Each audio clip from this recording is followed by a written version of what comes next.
Hello everyone, it's me again, your G Sensei, and we will be continuing our topic, and that would be topic 3 of ITCC47 Information Management. So, topic 3 is project initialization.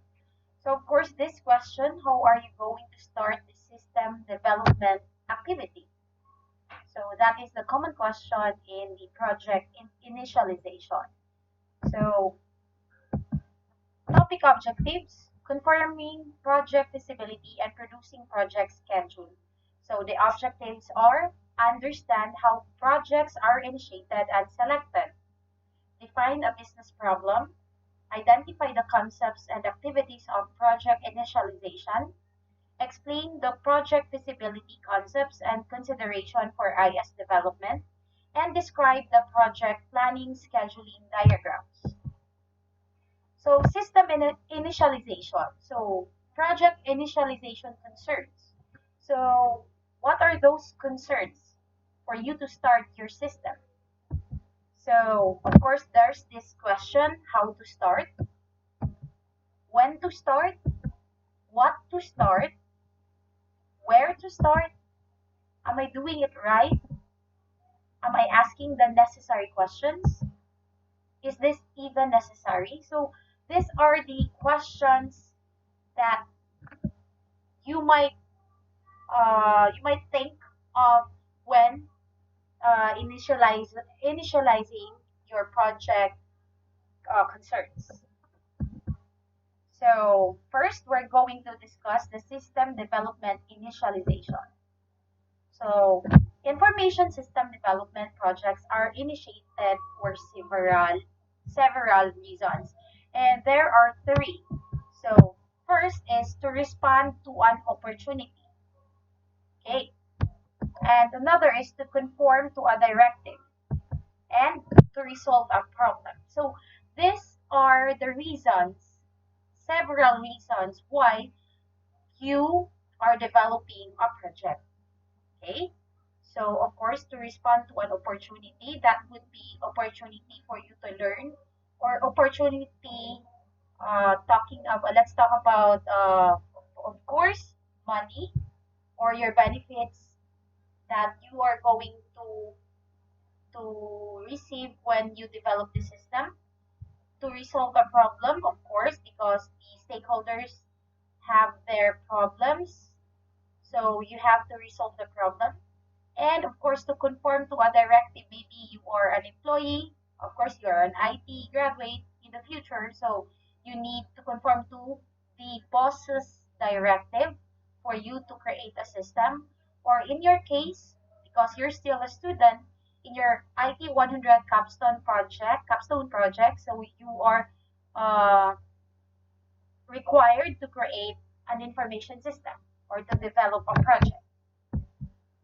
So project initialization activities, this includes project initiation, determining project feasibility, activity planning and control, project scheduling. So problems in the organization are problems that lend themselves to systems solution and opportunities for improvement, cost through upgrading, altering, or installing new systems. So we have here two columns to identify problems, and the second column is look for these specific signs. So check output against performance criteria. So the specific signs there are too many errors, work completed slowly, work done incorrectly, work done incompletely, and work not done at all. So this problem, observe behavior of employees. So these are the signs: high absenteeism, high job dissatisfaction, and high job turnover. The last one is listen to external feedback from, of course, the direct, of course, of the users or the stakeholders, clients are the vendors, customers, and suppliers. So look for the specific signs: complaints, suggestions for improvement, loss of sales, and lower sales. So problem problem statement, paragraph or two stating the problem or opportunity. So this is the problem statement. Issues, independent pieces pertaining to the problem or opportunity. And objectives, goals that match the issues point by point. Requirements, the things that must be accomplished along with the possible solutions. And constraints, the limitation of the system development. So next is the project feasibility for information system development. So feasibility concern, according to Pressman, all projects are feasible given unlimited resources and infinite time. Of course, everything is possible if you have unlimited resources and infinite time, right? So unfortunately, most of the projects must be developed within tight budgetary and time constraints. Of course, given the example, for example, in your IT 100 capstone project in the future, okay, it will be, uh, of course, you are just given like one sem or yeah, I guess two sem. Okay, so there's a time constraint. So unfortunately, you have to finish your capstone project in that given time. Okay, so you have to do time management. And of course, when it comes to budgets, there are some projects in your IT 100 capstone project. There are projects that involves money because you need to buy some equipments. Okay, or in this case for IS information systems, you need to buy you need to pay for the hosting and domain name, right? So feasibility, according to dictionary.com, is feasibility is capable of being done, effected, or accomplished. Or another is, according to Merriam-Webster, capable of being done or carried out. Feasible, okay, feasibility. So during project feasibility, the project manager answers questions like, are the expected benefits reasonable or are the assumed costs realistic? So a required activity for all information system projects is to assess project feasibility. The objective of this activity is to determine whether a development project has a reasonable chance of success. So feasibility analysis identifies all the risks of failure. So that's why you need to do a feasibility analysis. Okay. So next is feasibility for information systems development. So areas of feasibility. There are several areas of risk that a project team considers for a new system when confirming project feasibility. So we have economic, technical, operational, schedule, resource. Okay. So there are just five, okay, feasibility, areas of feasibility. Okay. So first is economic feasibility. Economic feasibility is the process of identifying the financial benefits and costs associated with a development project. So is the anticipated value of the benefits greater than projected cost of development? So does the organization have adequate cash flow to fund the project during the development period? So these are the questions for the economic feasibility. Okay, so these are the questions that you need to realize when doing an economic feasibility. So a determination of the economic feasibility of the project always requires a thorough cost-benefit analysis.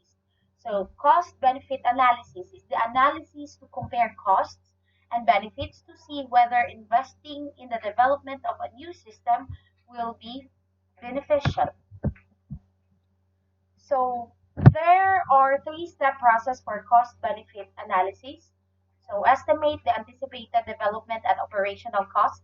So we have the development costs are those that are incurred during the development of the new system. So that is the hardware, software, and development costs. Operational costs are those that will be incurred after the system is put into production. And of course, estimate the anticipated financial benefits. We have the financial benefits are the expected annual savings or increases in revenue derived from the installation of the new system.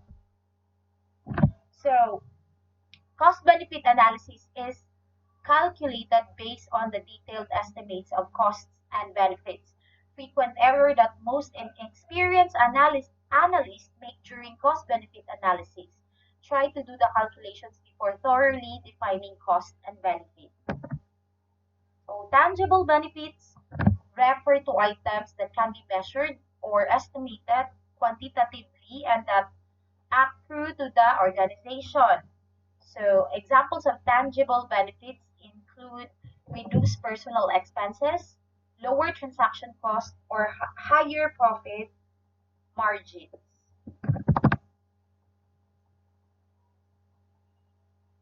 Okay, intangible benefits may have direct organizational benefits, such as the improvement of employee morale, or they may have the broader societal implications, such as the reduction of waste creation or resource consumption. So, net present value or NPV, the two concepts behind NPV are that all benefits and costs are calculated in terms of today's present value and the benefits and costs are combined to give a net value. So the objective of NPV is to determine a specific value based on a predetermined discount rate. So we also have, of course, I forgot to mention, so this the NPV and the payback period are the techniques to assess economic feasibility. So payback period, also called the break-even point, is the point in time at which the increased cash flow or benefits exactly pays off the cost of development and operation. So this is the example of a payback period. Okay, so the red, looking at the legend, the red line in the graph is the cumulative benefits from proposed system, and the blue one is the cumulative cost of proposed system.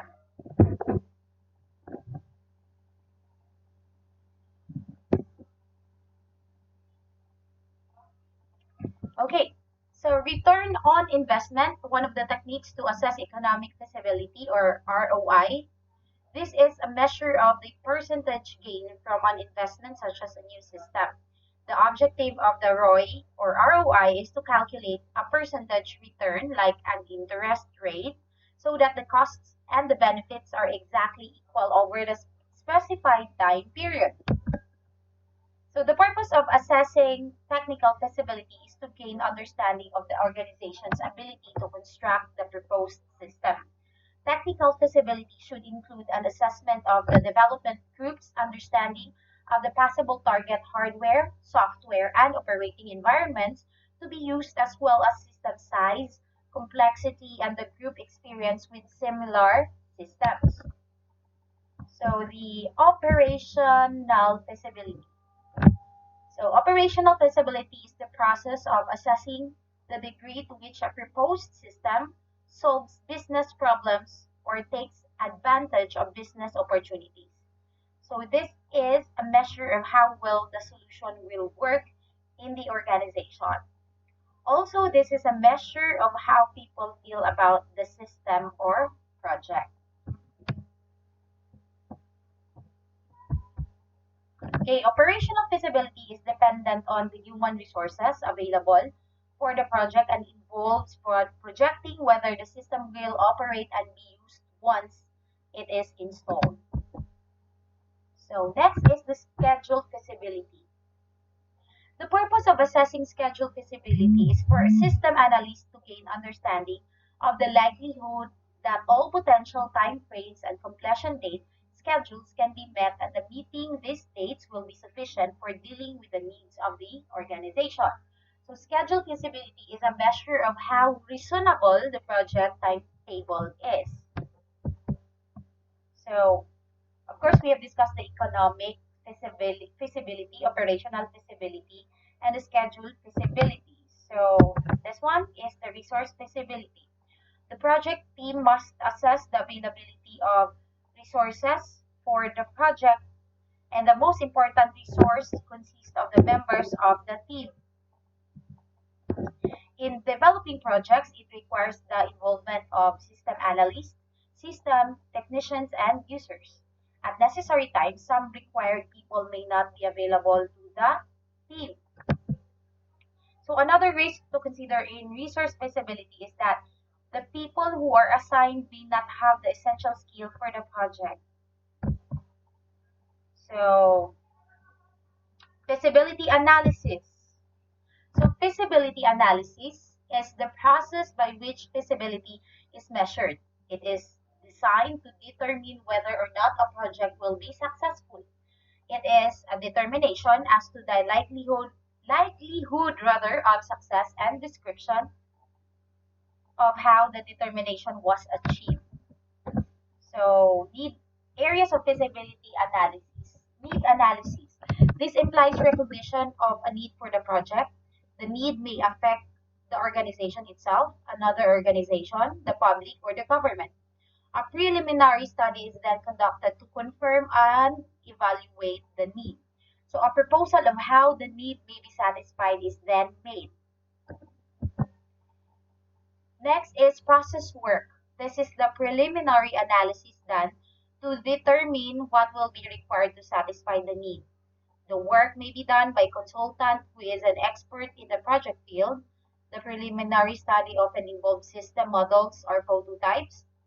A simulation of the proposed system can be carried out to predict the outcome before the actual project starts. So engineering and design. This involves a detailed technical study of the proposed project.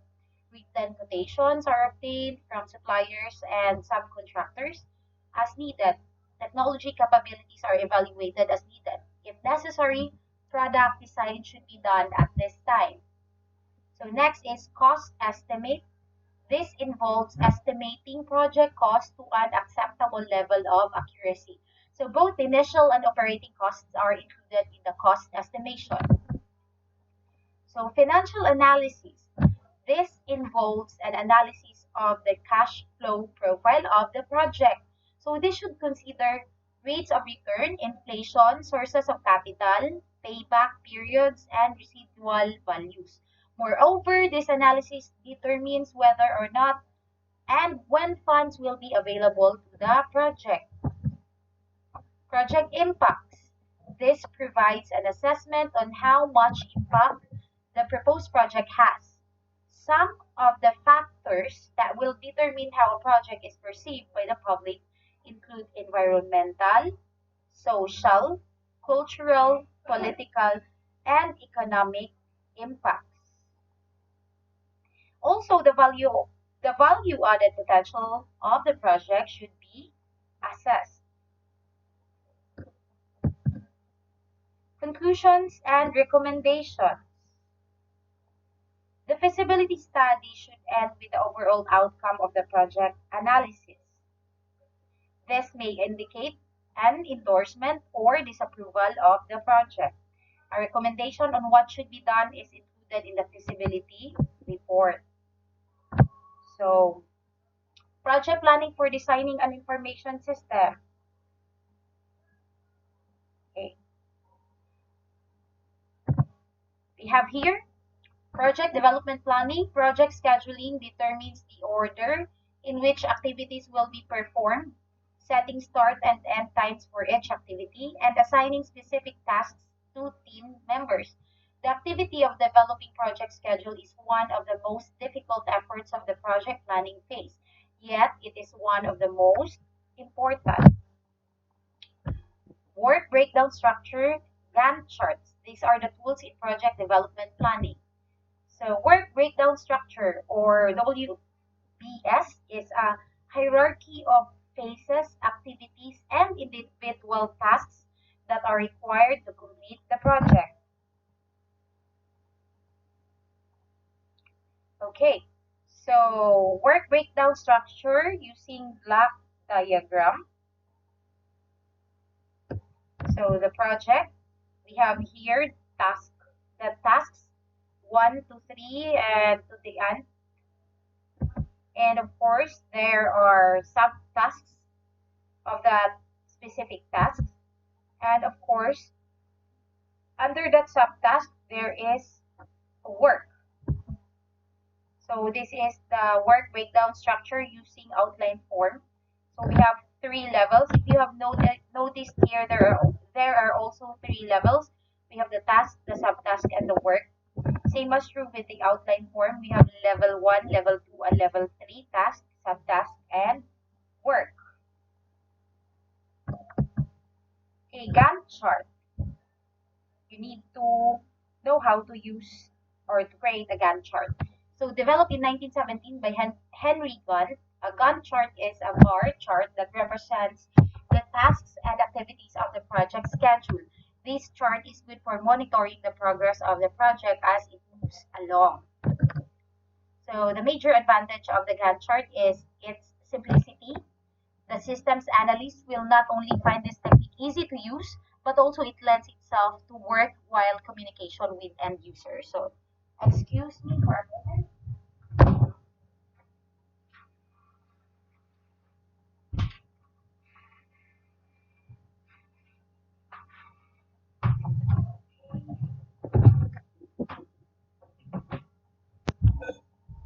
Okay, let's continue. Another advantage of Gantt chart is that the bars representing activities or tasks are drawn to scale. That is, the size of the bar indicates the relative length of time it will take to complete each task. Okay, so this is the example of a Gantt chart. So you will see here, of course, the activities or the topic or the tasks.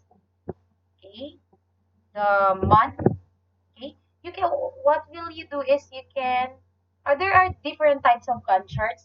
Some of it they are uh, using by months.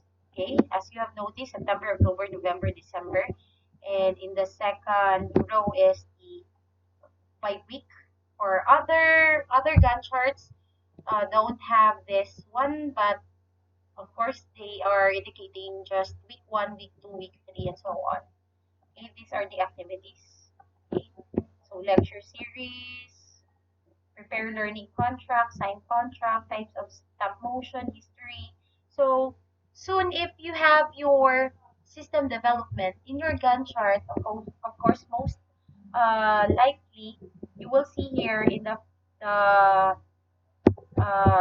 high rows.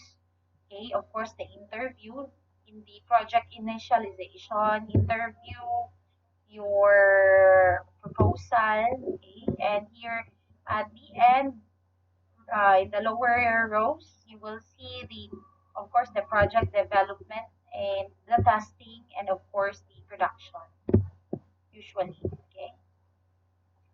So we also have here, this is another example of Gantt chart. So as what you will see, these are the activities: conduct interviews, administer questionnaires, read company reports, analyze data flows, and so on.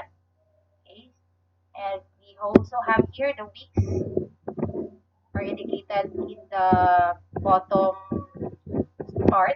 And of course, these are the legend, incomplete activity. So these are the incomplete activity. Of course, because this is the current week. So here, okay. So as you can see, the current week, okay. So this one is completed. So this one is incomplete activity in this week, 9th week, and partially completed activity. Okay, this one. This one. Okay. Project initialization deliverables. So we have the feasibility analysis documentation in the Gantt chart for system development.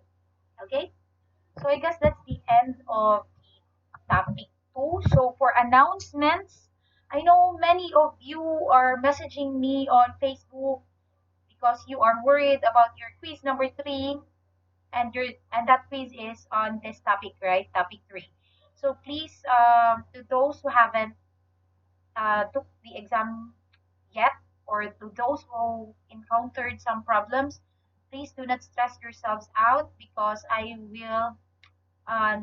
will not be recording that quiz anymore.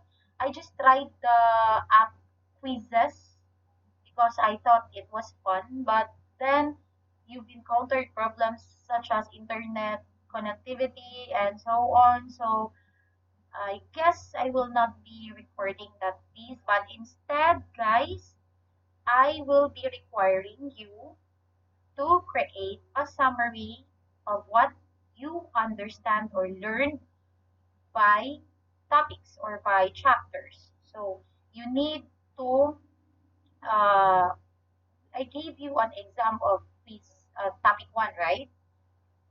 Yes, of course, I remember that one. So right now, I need you for your activity or quiz two. This is supposedly quiz two. Okay. So quiz two is you need to give me a summary of what you have learned in topic two and three. Okay. So for further instructions, I will be posting it in the Google Classroom. So guys, if you are listening, okay, please don't stress yourselves out for the quiz 3, which is in quizzes up. I will no longer recording that quiz because many are having a problems. Okay, so if you're done watching this video, for I guess I will be giving points to those who will be commenting on the video. So you have to comment down below for instruction, guys. Comment down below T3 dash your initials. Okay. If you're done watching this one, or I will be crediting this maybe a bonus for attendance. Okay. So please comment down below T3 dash your initials, your name initials, and comment done watching or done or hello ma'am. Okay, so your comment should start with IT, no, T3, that is for topic 3, T3, Tango 3, dash your initials. For example, my name is Gladys S. Ayunor, so T3 dash GSA, and then my comment. Hi ma'am, hello ma'am, done watching ma'am. Okay, so I guess that's it. For further instructions for the activity, please see the Google Classroom. Okay, so that's it. Thank you for watching and bye.